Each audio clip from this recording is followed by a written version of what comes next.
Hello, my name is Samuel Cruzberg. I'm here to talk about how Central America needs to reincorporate capital punishment in order to eradicate gang terrorism. So a little bit of background. Many might not know, but El Salvador, along Guatemala and Honduras, stand among the most violent countries in the world. According to a report conducted by the United Nations, the homicide rates of Honduras stand at 90 per 100,000 inhabitants. In El Salvador, that is 68.6 per 100,000, and in Guatemala, 41.2. It's important to understand that the world average stands at 6.5 homicides per 100,000 people. However, capital punishments was eradicated in almost all of these countries. Honduras 1956, El Salvador 1973, and in 2001, Guatemala passed regulation to use capital punishment only in military trials. There have been failed attempts to confront violence by all the governments, starting with El Salvador, which mediated a grand truce back in 2013. For the first 3 months, that went along pretty well. Homicide rates went down to world averages. However, after 3 months, the gangs started asking for more things from the government, and the government did not want to comply, which led to homicide rates that have skyrocketed to 16 homicides per day, according to the Ministry of Security and the Institute of Legal Medicine of El Salvador. Although many people usually understand this with numbers, sometimes it's nice to use a human experience. This brings me to the story of Officer Wendy Alfaro, who last week was targeted by gang members of MS-13 in El Salvador. She was leaving her home to go to work on a Tuesday morning, and she was interviewed by a gang member. She was asked where she was headed to. She said she was headed to go work in the factory, knowing that military and police members had been targeted by the gangs recently. She left. However, the gang member did tell her that he knew she did not work in the factory. On Monday, according to neighbors that confessed to the police of El Salvador, several gang members were targeting Alfaro's house. Later that day, at 6:30 p.m., when she was leaving to get tortillas, Alfaro was shot. And Alfaro is part of 19 members of the police that have been murdered so far this year, along with 5 military members that have been attacked, resulting in the homicide of 3 other military officers.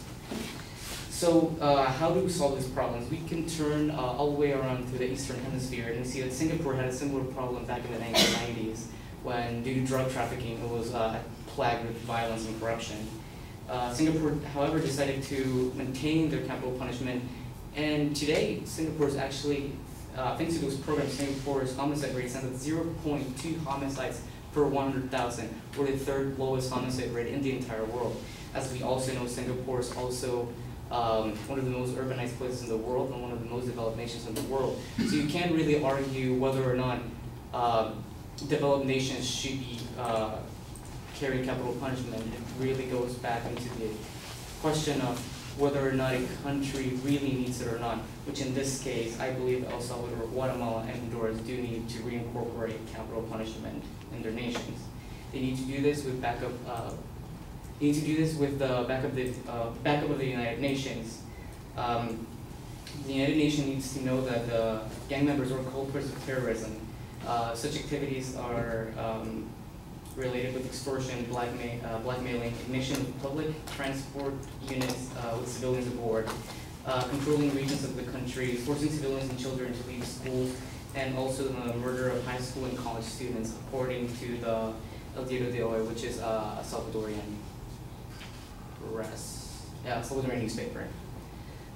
Furthermore, such activities should be punishable by law, making any person related to gang terrorism an enemy of the state. Execution would have to be carried out rapidly and suddenly in order to maintain stability and order. According to different articles that I came across from newspapers from Guatemala, Honduras, even Mexico, they're saying that if the government does not take charge in crisis of violence, that the people themselves will.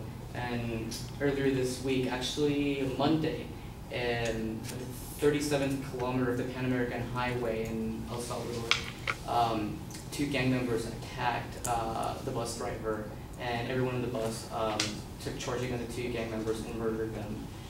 Two other civilians were injured, and one civilian was dead. It is important to understand that although this may not seem as like the most humane answer, it is the most rational choice that 3 countries in Central America can make right now. Thank you.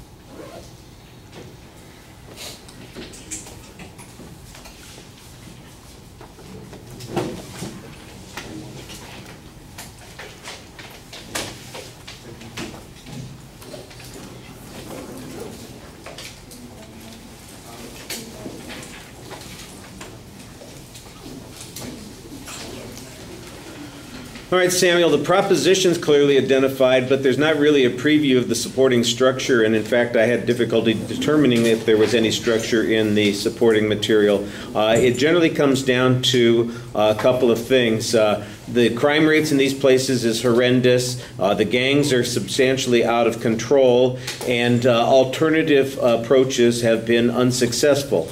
So what we need is a demonstration that capital punishment would in fact be successful and have the impact. The main example that you point to is Singapore, but we don't get enough detail on both what Singapore's statistics were like, how the death penalty was applied in that particular context, and whether or not there's enough comparison here for there to be a legitimate analogy. I think that that's the crux of your argument that says the death penalty is going to make a difference here, and I'm not sure that the death penalty would make a difference here.